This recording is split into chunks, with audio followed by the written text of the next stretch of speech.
आप देख रहे हैं टीचर भी। शिक्षक एवं शिक्षा जगत से जुड़ी बड़ी खबरों के लिए सबसे पहले चैनल को सब्सक्राइब कर ले और शेयर जरूर कर दें।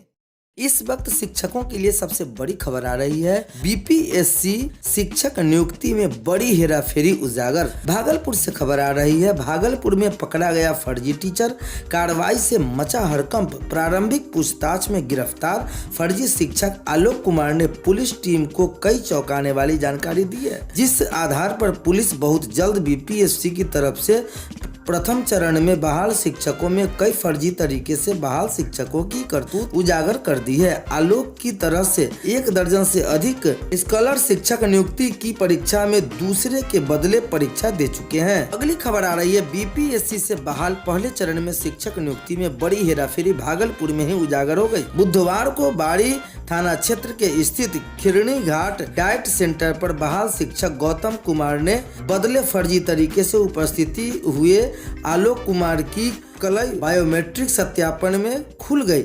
मौजूदा पदाधिकारी की नजर में ही उसकी पहचान संदेहास्पद होते ही उसे रोककर एक कमरे में बंद कर बराड़ी थाना क्षेत्र को घटनाक्रम की सूचना दे दी। तेजस्वी यादव ने 2020 में घोषणा की थी सरकारी नौकरियों पर शिक्षा मंत्री चंद्रशेखर का बड़ा दावा। बिहार के शिक्षा मंत्री ने कहा कि राज्य में बहाल सभी नए शिक्षकों को राज्य कर्मी का दर्जा दिया गया। तेजस्वी यादव के मार्गदर्शन में बिहार सरकार सामाजिक और आर्थिक न्याय के संकल्प को आगे बढ़ा रही है। हमें यह बात आम लोगों तक पहुंचाने की जरूरत है और वर्तमान महागठबंधन सरकार ने कई ऐतिहासिक फैसले लिए हैं, जिसका सकारात्मक असर नई पीढ़ियों पर पड़ेगा। शिक्षकों को सुबह और शाम देनी होगी सेल्फी। भागलपुर शिक्षा विभाग की समीक्षा के बाद जिला शिक्षा कार्यालय ने स्कूलों के संचालन को लेकर मंगलवार को कई निर्णय लिए हैं। जिला शिक्षा पदाधिकारी संजय कुमार ने पत्र जारी कर कहा है कि प्रतिदिन विद्यालय में प्रधानाध्यापकों को शिक्षा विभाग के जिला स्तरीय पदाधिकारियों को शिक्षक उपस्थिति पंजी की फोटो व शिक्षकों की सामूहिक फोटो सेल्फी भेजी जाती है। फोटो की समीक्षा में पाया गया कि एक ही विद्यालय के कई शिक्षक एक साथ आवेदन देकर अवकाश में चले जाते हैं। ठंड के कारण छात्रा की बिगड़ी तबीयत। रेफर सोनभद्र वंशी सूर्यपुर प्रखंड क्षेत्र के मध्य विद्यालय मखिलपुर में मंगलवार को चेतना सत्र के दौरान एक छात्रा की अचानक तबीयत बिगड़ गई। कक्षा 7 में पढ़ने वाली 13 वर्षीय छात्रा पुष्पा कुमारी अचानक बेहोश होकर गिर पड़ी। विद्यालय प्रबंधन ने आनन फानन में चिकित्सकों को बुलाया। तब तक विद्यालय के शिक्षक और बच्चे ने बेहोश छात्रा को पैर में तलवे और हाथ में तलथियों के घर्षण देकर शरीर को ठंडा कर पड़ने से रोक दिया। सहपाठियों के द्वारा सुरक्षित शनिवार को आपदा के समय करने के लिए जो तरीके सिखलाए गए थे उसे अपनाया गया। 40 से 60% नंबर ही ला पा रहे 40 से 50% बच्चे ही विशेष। मुजफ्फरपुर से खबर आ रही है। 45 से 50% बच्चे 40 से 60% तक नंबर ही ला पा रहे हैं। सीबीएसई 10वीं प्री बोर्ड के रिजल्ट की नवोदय समुदाय द्वारा समीक्षा में यह स्थिति सामने आई है कि 80% से अधिक अंक लाने वाले बच्चों का आंकड़ा 30% तक ही है। पहले चरण के प्री बोर्ड के रिजल्ट में सामने आया कि 50% बच्चों का बेस कमजोर है। परीक्षा में बच्चों के जवाब का स्तर भी कमजोर है। इस जवाब से ही यह आकलन सीबीएसई स्कूल संगठन ने निकाला है। के पाठक की छुट्टी 2 दिन बढ़ी। शिक्षा सचिव को मिला प्रभार। पटना से खबर आ रही है। राज्य सरकार ने शिक्षा विभाग के सचिव वैद्यनाथ यादव को विभाग के संपूर्ण कार्यों को निष्पादन का कार्यभार सौंपा है।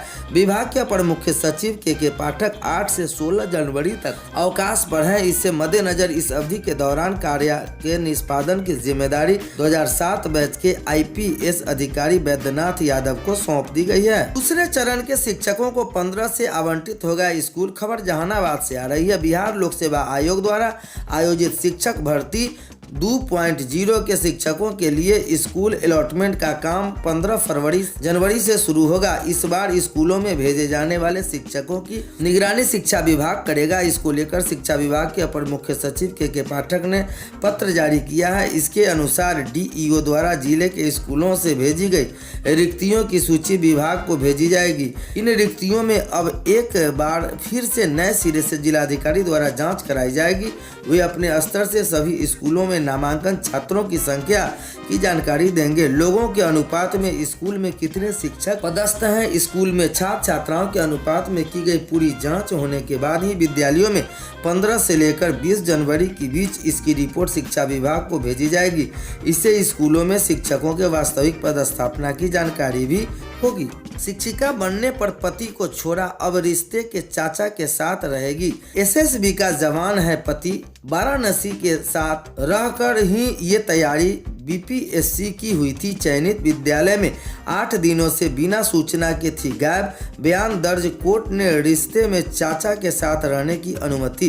बीपीएससी से चयनित एक शिक्षिका बिना सूचना के 8 दिन से विद्यालय से अनुपस्थित रही। इसके बाद मंगलवार को उन्होंने मंगलवार में विद्यालय में योगदान दिया। गायब रहने के कारण शिक्षिका की मां ने अपहरण किए जाने की प्राथमिकी दर्ज करा दी थी। शिक्षिका ने कोर्ट में दिए गए बयान में बताया कि वह अपनी दोस्त के यहाँ गई थी। बिना सूचना के विद्यालय से अनुपस्थित रहने का शिक्षिका ने अपने भूल बताया। बता दें कि शिक्षिका सीतामढ़ी जिले के निवासी व एसएसबी जवान की पत्नी है। बिना सूचना के विद्यालय से अनुपस्थित रहने पर उनकी मां ने उनके रिश्ते के चाचा पर अपहरण करने का आरोप लगाते हुए प्राथमिकी दर्ज करा दी थी। इस कारण पुलिस ने कोर्ट में बयान दर्ज कराया, जिससे उन्होंने अपने पति पर हमेशा पिटाई करने का आरोप लगाया। साथ ही रिश्ते के चाचा के साथ रहने की बात कही। इन्होंने कोर्ट में इसे रिश्ते की चाचा के हवाला देकर बताया कि इसकी बिना मर्जी के शादी कर दी गई, इस कारण वह कोर्ट में तलाक का मामला दायर करेगी। इधर शिक्षिका के पति ने बताया कि उसने अपनी पत्नी की बीपीएससी की तैयारी कराने के लिए कोई कसर नहीं छोड़ा। अब शिक्षक पद पर चयनित होने पर उनकी पत्नी ने उसे दूरी बना लिया। चयनित होने पर उनकी पत्नी का बात व्यवहार ठीक था। वह वाराणसी में पदस्थापित है। पत्नी वाराणसी के साथ रहकर ही मारपीट किए जाने की आरोप मंदन लगाया है। हरिद्वार में मदरसों में पढ़ रहे हैं 623 हिंदू बच्चे, वजह सरकारी स्कूल दूर है।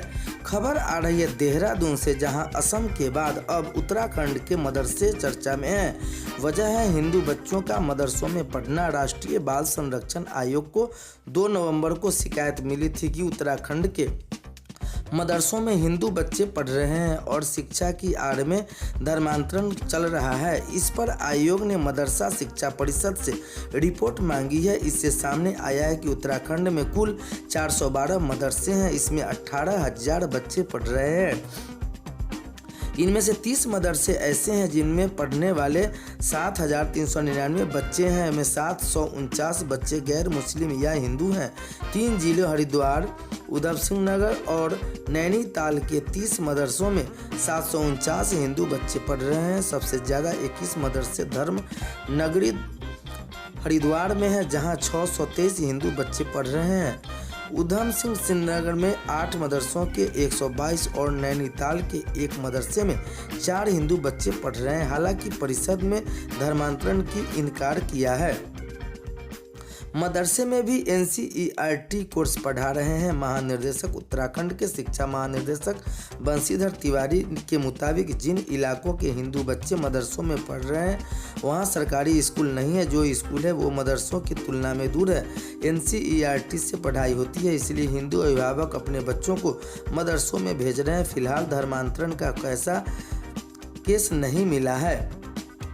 मदरसों में उर्दू अरबी के लिए अलग कक्षाएं। परिषद उत्तराखंड मदरसा शिक्षा परिषद के अध्यक्ष मुफ्ती सफन कासमी ने बताया कि मदरसों में उर्दू और अरबी की पढ़ाई बंद है। जिन मुसलमान बच्चों को इस्लामी शिक्षा हासिल भी करनी होगी उनके लिए भी अलग व्यवस्था होती है। मदरसों ने एनसीईआरटी आधार पर अंग्रेजी, गणित, विज्ञान की पढ़ाई अनिवार्य कर दी गई है।